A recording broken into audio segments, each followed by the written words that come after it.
हर हर महादेव, जय भोलेनाथ। नमस्कार, मैं साधना पांडे मार्गदर्शन पे आपका स्वागत करती हूँ। तो आइए दोस्तों, आज के वीडियो में हम बात करते हैं चैत्र मास की पूर्णिमा के बारे में।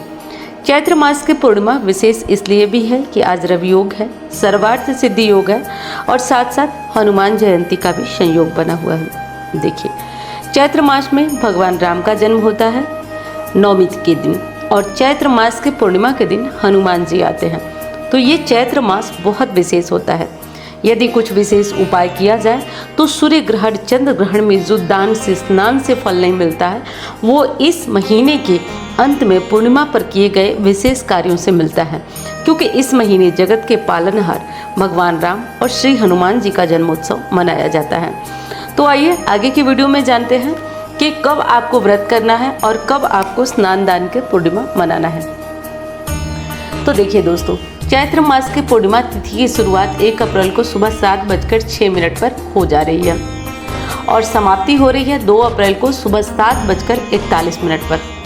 अब देखिए, व्रत करने वाले तो 1 अप्रैल को ही करेंगे, क्योंकि चंद्रमा का दर्शन रात्रिकालीन होना ज़रूरी है।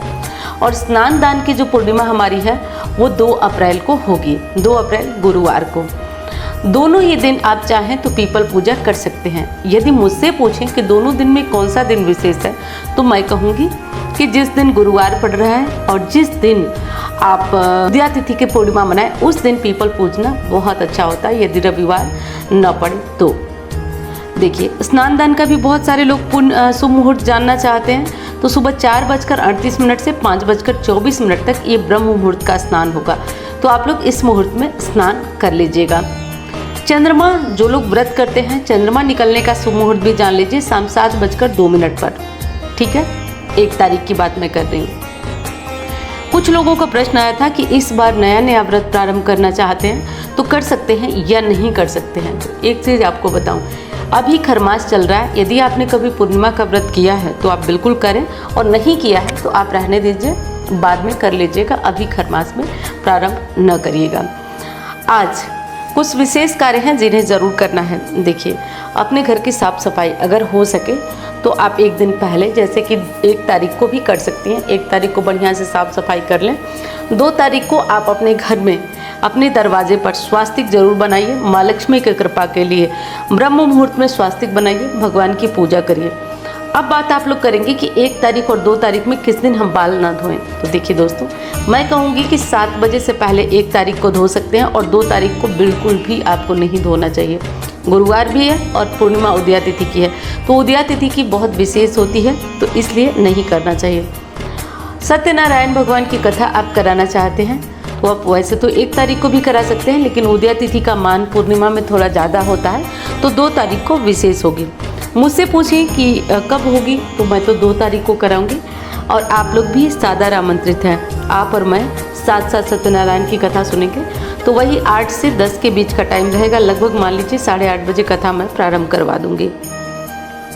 तो कथा जरूर सुनिएगा। कथा की शंख को सुनकर, मैंने जो पिछली वीडियो में आपको बताया था, अपनी मनोकामना ज़रूर मांगिएगा। और ये ऐसे नहीं कुछ कहा गया है कि केवल कह दिया गया है, ये करके देखा गया है। आप भी यदि इसे करके देखते हैं, पिछली पूर्णिमा की वीडियो में मैंने बताया था, नहीं देखे तो देख लीजिए, वो निश्चित 100% काम करता है। तो ये ज़रूर कर लें। आज गुरुवार है तो पीपल की पूजा आप अनिवार्य रूप से करें। क्या करेंगे? पीपल में आज थोड़ा सा दूध, थोड़ा मीठा और थोड़ा जल मिलाकर ज़रूर चढ़ाएँ। चढ़ा करके 7 परिक्रमा करें। लाल फूल आज माँ लक्ष्मी के नाम से ज़रूर चढ़ाएं। आज हनुमान जन्मोत्सव है, तो क्या करेंगे आप? देखिए, हनुमान जी की पूजा में विशेष आपको ध्यान रखना है। एक गुप्त भोग बता रही हूँ, वो आज के दिन लगा देते हैं तो 365 दिन हनुमान जी की पूजा का पुण्य फल आपको मिलेगा। ये पद्म पुराण में वर्णित है, तो इसे ज़रूर लगाइएगा। देखिए, आप आज के दिन सुंदरकांड, हनुमान चालीसा या 11 पाठ, अगर किसी बहुत बड़े संकट में है तो बजरंग बाण का ज़रूर करिएगा। इससे आपके संकट दूर होते हैं, क्योंकि आज का दिन बहुत विशेष है और रवि योग है, सर्वार्थ सिद्धि योग है, तो ये दिन और विशेष हो रहा है। तो अब आप पूछेंगे कि हनुमान जी का जन्मोत्सव किस दिन मनाएंगे, क्योंकि ये भी तो मन में आपके आएगा, क्योंकि ये दोनों ही दिन आपको जो है पूर्णिमा पड़ रही है, तो ये मन में शंका तो आएगी कि दोनों ही दिन है, तो किस दिन आप मनाएंगे। तो देखिए, उदया तिथि के अनुसार विशेष मान्य होता है, तो 2 अप्रैल को ही हनुमान जन्मोत्सव मनाया जाएगा, ध्यान रखिएगा। अब आइए वो गुप्त भोग बता देती हूँ। तो देखिए दोस्तों, आप थोड़ा सा गुड़ और 7 काली मिर्च यदि आप हनुमान जी को भोग लगाते हैं तो आपके पूरे 365 दिन हनुमान जी की पूजा का जो पुण्य फल है वो तो आपको मिलता ही मिलता है। साथ साथ कोर्ट कचहरी या किसी बड़ी बंधन से बहुत जकड़े हुए हैं, पारिवारिक कलेश है या कुछ भी, आप निकल ही नहीं पा रहे हैं, बहुत प्रयास कर रहे हैं, ग्रह आपका साथ ही नहीं दे रहे, कोई मतलब सब लोग साथ छोड़ चुके हैं, तो आज बस ये उपाय करिए और देखिए भगवान की कृपा कैसे चमत्कार होता है। और दोस्तों, वीडियो आपको पसंद आ रही हो तो प्लीज़ वीडियो को लाइक करिएगा और चैनल को आपने सब्सक्राइब नहीं किया तो ज़रूर कर लीजिएगा। ये उपाय उनके लिए है जो कुछ भी नहीं कर पा रहे हैं, आप अपनी कुंडली भी नहीं दिखा पा रहे हैं, कुछ भी कर ही नहीं पाए, जीवन एकदम रुक गया है, तो आज ये ज़रूर काम करिए। एक और विशेष उपाय है जिसे आज आप लोगों को ज़रूर करना चाहिए।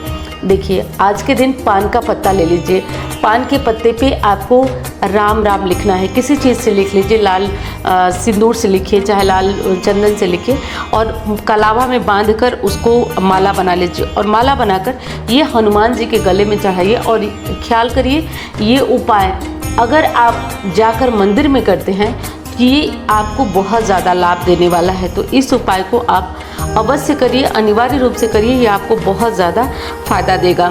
देखिए, आज मैं माँ लक्ष्मी की कृपा के लिए भी कुछ विशेष उपाय आपके लिए लाई हूँ। तो आज देखिए, सर्वार्थ सिद्धि योग, रवि योग है और आज की पूर्णिमा पर मैंने कहा था आपको कि सूर्य ग्रहण चंद्र ग्रहण से भी ज़्यादा आपको फल मिलता है, तो आज अगर हो सके तो नदी में जाकर स्नान करिएगा और वहाँ चावल का दान करिएगा, ये बहुत बहुत ज़्यादा फायदेमंद है।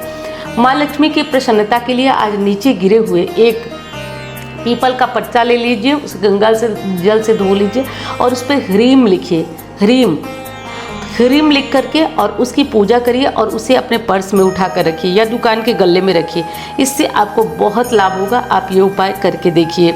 और हाँ दोस्तों, रही बात की पूर्णिमा तिथि पर और विशेष क्या नहीं करना चाहिए, तो मैं सब आगे की वीडियो में आपको बता भी चुकी हूँ और मुझे नहीं लगता कि ऐसा कोई चीज़ है जो आपसे छूटी होगी, तो इस विशेष चीज़ का ध्यान रखिएगा। जैसा कि आप लोग जानते हैं कि अक्षय तृतीया पर, दिवाली पर हमारे यहाँ से कुछ विशेष सामग्रियाँ आपको अभिमंत्रित कर दी जाती हैं।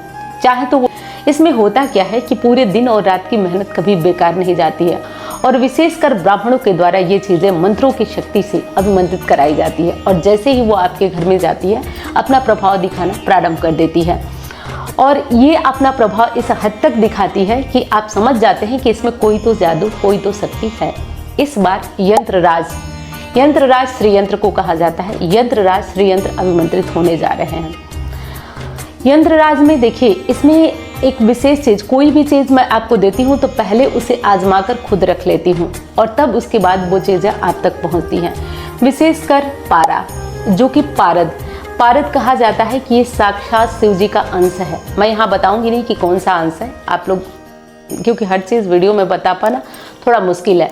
शिव जी का अंश है और माँ लक्ष्मी, शिव स्वयं माँ लक्ष्मी को वरदान दिया था कि तुम जहाँ मेरी पूजा होगी, जहाँ मेरे स्वरूप में तुम्हें पूजा जाएगा, वहाँ तुम्हारा वास होगा, साक्षात निवास होगा। ऐसा शिव जी ने माँ लक्ष्मी को वरदान दिया था। तो जहाँ भी ये शिव का अंश, पारद का श्रीयंत्र विराजमान होता है, उस घर में साक्षात माँ लक्ष्मी की कृपा बरसती है। चूँकि ये थोड़ा महंगा होता है, तो महंगा आता ही है, मैंने बताया ना आपको, ये महंगा आता ही है और बाकी इसके पूजन अभिमंत्रित करने का खर्च भी होता है। अब दूसरी चीज़ कि यहीं पे एक और श्रीयंत्र है जो आप लोगों के द्वारा बहुत मांगा गया है, स्फटिक श्रीयंत्र। स्फटिक श्रीयंत्र भी अभिमंत्रित होने जा रहा है। ये शुक्र की धातु है और शुक्र को इससे बहुत प्रसन्न होते हैं, माँ लक्ष्मी की विशेष कृपा होती है। अब आप लोग पूछेंगे मुझसे कमेंट में कि दोनों में विशेष कौन सा है। मैंने दोनों की बात बता दी। अगर सामान्य शब्दों में आपको बताऊं तो पारद श्रीयंत्र जो है वो धन लाता तो है ही, क्योंकि धन लाने का काम ये दोनों श्रीयंत्र का है। वो धन आएगा आपके घर में, क्योंकि यंत्र राज कहा जाता है, जितने यंत्र है सब में राजा कहा जाता है। साथ साथ ये धन को रोकता है। और जो स्फटिक श्रीयंत्र है वो आपके घर में धन आपको देता है। रोकने की कृपा नारायण और माँ लक्ष्मी की पूजा से आप कर लेंगे। ये दोनों ही श्रीयंत्र की बात आपको समझ में आ गई। और हर साल की तरह एक धनदायक पोटली भी आपको जाती है तो वो भी जाएगी। और एक और विशेष चीज़ जिसको कि मैंने बहुत लोगों पे इस तरह जब कुंडली देखती हूँ परेशान रहते हैं लोग, तो ये चीज़ें मैं उनको दी हूँ और बहुत अच्छा फ़ायदा हुआ, वो है ऋण मुक्ति कवच, जो तांबे के लॉकेट में आपको जाएगा। क्योंकि ये थोड़ा सा विशेष होता है, लाल धातु माँ लक्ष्मी की मानी जाती है, तो इससे माँ लक्ष्मी की तांबे, जैसे वैभव लक्ष्मी हो या कोई व्रत हो, तो कहा जाता है कि तांबे के लोटे में जब आप कलश रखेंगे तो विशेष लाभ होता है। तो तांबे में कर इसको आपको गले में या अपनी भुजा में इसको धारण करना है। ये विशेषकर जो कर्ज से बहुत ज़्यादा परेशान है उनके लिए है। तो आप इन चीज़ों का, जो चीज़ें हैं, इन्हें अगर लेना चाहते हैं तो ऑफिस वाले नंबर पे आप इसको बुक कर सकते हैं। अक्षय तृतीया के बाद इसे भेजना प्रारंभ होगा, तो एक महीने से ज़्यादा का समय आपको लग सकता है, तो थोड़ा सा धैर्य रखना होगा। और हाँ, एक चीज़ और आपसे कहना चाहूँगी कि ये सामग्रियाँ जो जा रही हैं वो लगभग 2022 से जा रही हैं। इन सामग्रियों में भगवान की कृपा से, आपकी जो प्यार से इन सामग्रियों में एक जान आ जाती है। और जब ये आपके घर में स्थापित होती हैं तो ये चमत्कार कर देती हैं। जैसे अगर मैं बात ही करूं ये पारद श्रीयंत्र की, तो कहा जाता है रंक से राजा बनने का सफर तय कराता है ये। और जितने भी ये गूढ़ रहस्य की बात बताऊंगी, क्योंकि देखिए हम लोगों के यहाँ वो लोग भी आते हैं जो हम लोगों के साथ फोटो खिंचवाने में भी शर्माते हैं। क्यों शर्माते हैं? कि कोई ये ना जान जाए कि हम लोग एस्ट्रोलॉजी पे बिलीव करते हैं, इसलिए वो लोग बाहर में ये कहते हैं कि नहीं, हमने ऐसा कुछ नहीं किया है, हम तो भगवान की कृपा और अपने नाम से आगे बढ़। लेकिन वो लोग ऐसा कुछ करते हैं, आपको बता रही हूँ। अभी ये चीज़ें मेरे दिमाग में आई तो मैंने बता दिया कि वो लोग यहाँ तक हमारा सम्मान करते हैं कि अगर हम बैठ जाएं उनकी गाड़ी में तो अपनी गाड़ी को वो ड्राइवर से नहीं बल्कि खुद से चलाते हैं। लेकिन लोगों के सामने वो नहीं बताते हैं कि उनके अंदर की छुपी हुई शक्ति क्या है। तो ये पारद श्रीयंत्र या स्फटिक श्रीयंत्र आपके घर में लाता है तो ये चमत्कार, क्योंकि 2 ही हाथ सबके होते हैं, 2 ही पैर, कुछ ऐसी शक्ति होती है जो व्यक्ति को आगे बढ़ाती। क्योंकि किस्मत है, तकदीर है और उपाय है। उपाय नहीं होते तो ये चमत्कार नहीं होता। तो आप इस कार्य को करिएगा। और जो भी चीज़ें इनमें से आपको चाहिए, अगर आपको धन वर्षा पोटली लेना है या आपको जो चीज़ लेना है, आप स्क्रीन पे दिख रहे नंबरों पे ही आप पेमेंट कीजिएगा। और हाँ, आप इसकी बुकिंग अभी से करा सकते हैं। रही बात, देखिए बाद में आप लोग कहते हैं पैसे ले लीजिए, ज़्यादा ऑफिस से में फ़ोन करके भैया पैसे ले लीजिए लेकिन मेरा बुक करते, ऐसा नहीं होता है। जिसमें कि पारद श्रीयंत्र थोड़ा सीमित है और ये जल्दी ही ख़त्म हो जाएगा, इसलिए मैंने आपको बता दिया। और ये बुकिंग भी ज़रूरत से ज़्यादा जब हो जाती है तो परेशानी, जैसे अभी शिवरात्रि में हुई थी तो बुकिंग जब बहुत ज़्यादा हो जाती है भेजने में, अभी जाकर 2 दिन पहले मैंने 10 को वीडियो शूट किया था तो आपको बताया था कि अभी जा रहा है, 10 के बाद तक गया है। तो इसलिए इस बार ऐसा होगा तो मैं जल्दी ही बुकिंग बंद कराऊंगी और इसीलिए मैं पहले ही आपको बता दी हूँ। तो मैं उम्मीद करती हूँ वीडियो आपको पसंद आई होगी। मैं मिलती हूँ अब अन्य वीडियो में। धन्यवाद। हर हर महादेव।